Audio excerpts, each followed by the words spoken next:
This guy's great. Even the sound system is excited. He's from the Sierra Club. Please welcome my friend, Mr. George Heyman, everybody.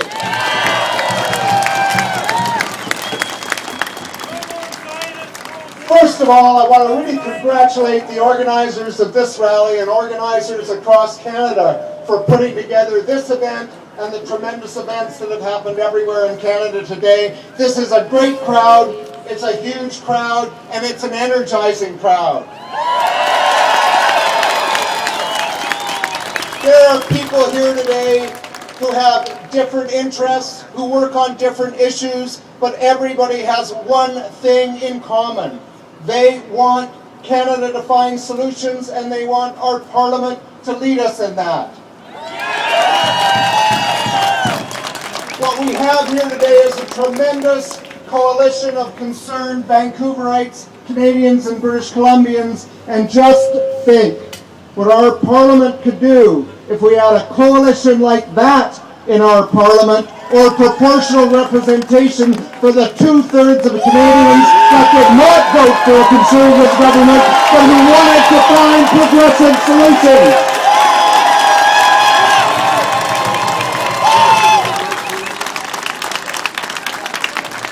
I'm a little old-fashioned.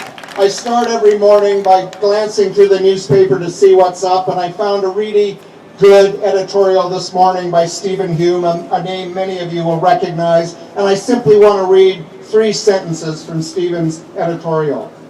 Parliament sits for 3 reasons.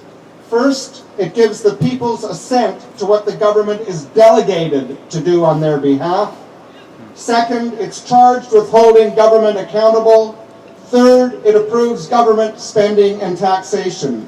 These duties, derived from the 5 great rights wrested by ordinary people from despotic kings and powerful aristocrats 650 years ago. Some fights are never over.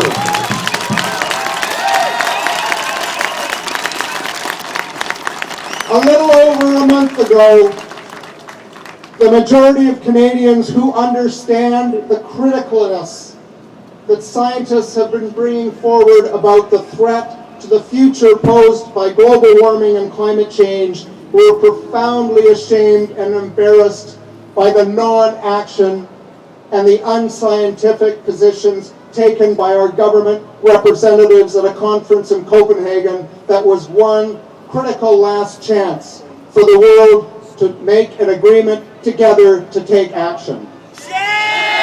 That's right, shame. And Canadians who are concerned and ashamed by our government's failure to act responsibly on our behalf looked forward to those issues being debated in the House of Commons where they should be and where the government should be held accountable for its actions. And after the last election in 2008 killed Bill C-377, a Climate Change Accountability Act, Canadians were looking forward to Bill C-311, the new Climate Change Accountability Act, which has passed second reading and is waiting to go to committee. That bill, along with other bills, is being delayed for the convenience of Stephen Harper because he does not want Parliament to do its job, because it might ask him embarrassing questions as that is happening. It's not just the critical time involved in waiting for the passage of Bill C-311. The mandatory 5-year review for the Species at Risk Act in Canada is up for discussion now, and it too is on hold. And why this is critical is that 240 species at risk in Canada, designated by scientists as at risk of extinction, over 1/3 of the species at risk are not currently covered by the Species at Risk Act, and we want our government and our politicians to get to work to facilitate having them added and protected.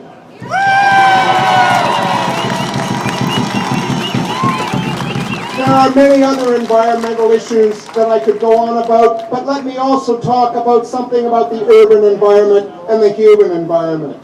we sit here today on the border between Vancouver East and Vancouver Centre, and we know what a critical issue homelessness is in our city and our society. And another private member's bill that is being delayed and not debated is the bill brought forward by Vancouver East MP Libby Davies for a National Housing Act. One more thing that goes undone.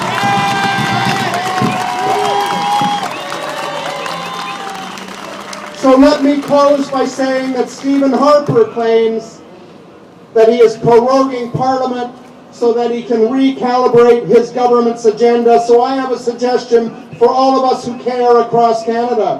While Stephen Harper is recalibrating his government's agenda, let's recalibrate democracy in Canada, and then let's show him the results. Thank you.